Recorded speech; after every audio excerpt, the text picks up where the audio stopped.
The workshop was always the most important set for me. It was the space that was going to tell you before he got captured and builds the Mark I suit that he's a guy who likes fabricating, he likes working with his hands. We have him working on a 32 Ford that we show in a picture that he's working with his dad on. And it just shows that he's a bit of a gearhead. He's a guy who, not only is he a genius as far as design goes, but he actually has a hands-on knowledge of how to build things. And he's an inventor, but the type of inventor who doesn't just work with a pencil. That was important to make that leap so that it didn't just jump into fantasy land when he was in a cave and builds the suit. That he makes a breakthrough that was inevitable because he has a mind that is capable of these kind of realizations. So we put together a shop that would be any car builder's dream. We have everything from old English wheels that look like they were passed down from generation to generation. Maybe they were his dad's that were passed down. And then you also have like CNC machines that are sort of state-of-the-art, you know, or plasma cutters. And everything we figured was tied in and automated to the brain of the house. So I wanted to create a real mix of high-tech and low-tech.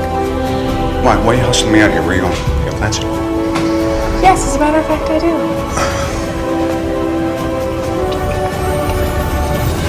You don't like me? What? I don't like you. I don't like you when you have plans. Well, I'm allowed to have plans on my birthday, so there you Is go. it your birthday? It is. Again? Isn't that funny? Same day as last year. Wow. Yeah.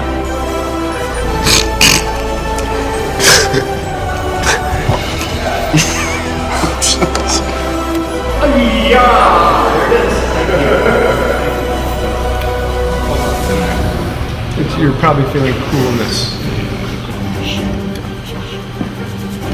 Unless it, I was definitely not a comic book reader, but my brother was, so I grew up with Marvel comics around the house, and my brother had Spider-Man underoos and Spider-Man sheets and Spider-Man everything from a very young age, and he was definitely into comic books, so I was exposed to it, although, you know, I'm a girl, let's face it, so. You feel the wind?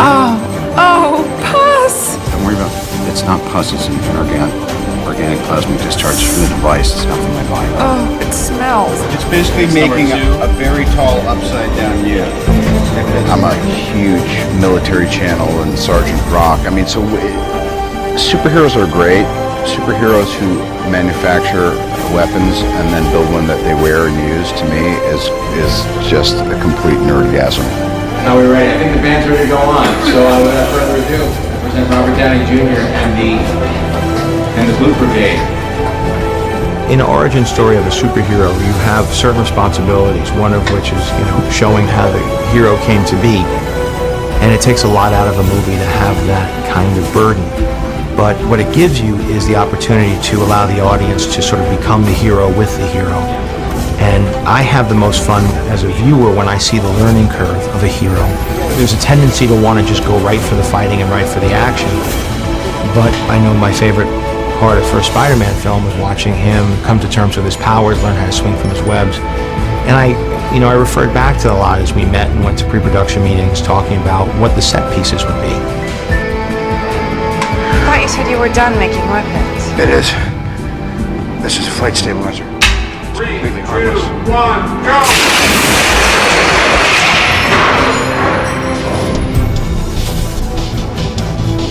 Well, watch where you point your flight stabilizer.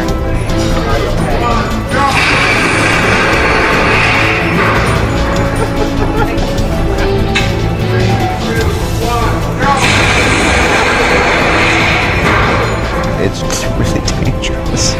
I like the guy that he's probably just as likely to kill himself trying to save people as he is to do the right thing.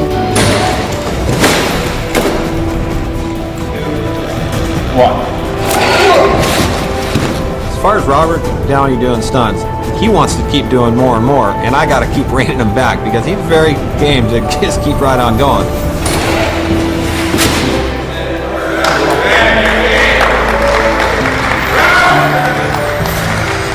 Just be following him while he's going.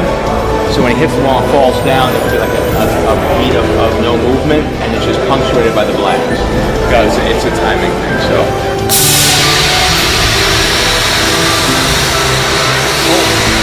I like to think that I can do a ton of stuff, and I'm pretty game and physically able, and probably should be for the next, like I said, 5 to 7 years. So, but then I'll talk to Tommy, and he'll be like, yeah, we're not gonna have you do that. I could do that. He goes, no, you couldn't. Well, maybe you could, but I wouldn't let you.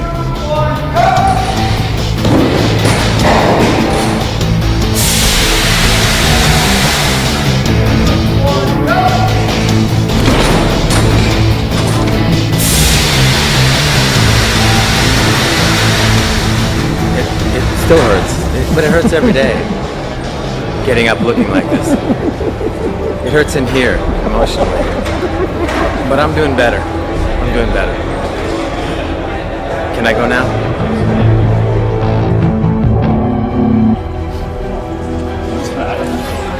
Okay. Thank you.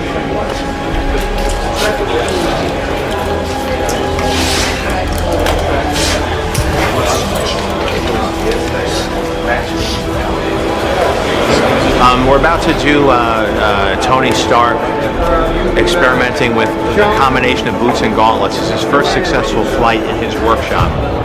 Robert here has done a lot of training on this wire rig, and the tests we've done were pretty successful.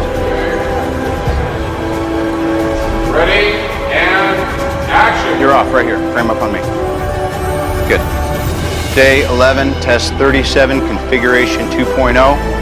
For lack of a better option, dummy is still on fire. Safety, if you douse me prematurely, I swear to God, I will donate you. You'll be at a city college. All right, we're gonna start off really nice and easy. Don't talk when I'm talking.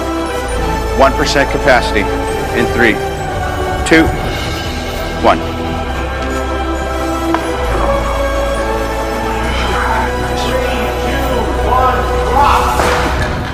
Great. Steady. I've done wire work both as an actor and as a director in the past. I think people have been seeing wire work for so long that whether consciously or subconsciously they could tell where the pick points are, they could tell where the wires are attached, and even if you use, computers to paint everything out, there's something about the physics of it that is unconvincing to me. And I was very skeptical if we could use it at all or if we take the audience out of the movie. What we did was we developed a way by which the character was picked or supported by his feet. So he wasn't being suspended by his center of gravity or his hips or his back, as is usually done in these films. Sorry. Clean up later. His feet are supporting his weight. So it actually looks like he's being supported by the blast of the repulsors in the bottom of his boots. And you can see the dynamics as he's flying through the air feels much truer to what the real physics of flying, being powered by your feet would be. Learning one's powers is always the most fun. Okay. What would happen to you or to me, to anybody, putting this thing on and trying to operate it? It's like surfing. I feel pretty clumsy in the beginning. And here he's wearing an engine, pretty elaborate thing. Yeah, I can fly.